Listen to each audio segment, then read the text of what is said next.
sort of reject the concept of blunt honesty. You know, you can be honest without being an ass. You know, do I look fat in these jeans? I like the other jeans better. That's an honest assessment without making somebody feel bad, for example.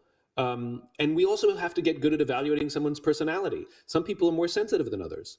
And so a good leader is able to adapt their style and how they offer information so that sometimes they have to be a little more polite to some and they can be a little more blunt with another because their personalities can take it. What we want people to do is hear the feedback, hear the input, and it's based on how they receive it, not how we like to give it. We have to be the adaptable ones as leaders. But he's absolutely right that good leadership starts with care.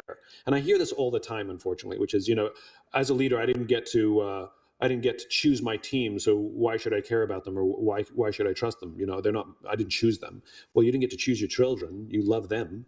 And this is one of the risks of leadership. You know, leaders have to take the risk to care. They have to take the risk to trust first. I've never in my life heard a great leader say, prove to me why I should trust you, to their team. It's the opposite. A leader takes the risk to trust, and it's the team who says, prove to us why we should trust you. That's the correct hierarchy. So yes, you do have to care. You want to see your people as human beings first.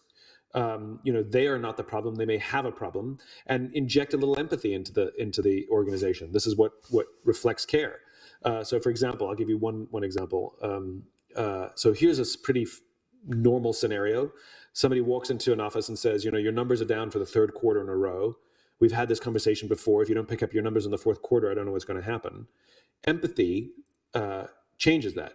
You walk into their office and you say, your numbers are down for the third quarter in a row. We've had this conversation before. Are you okay?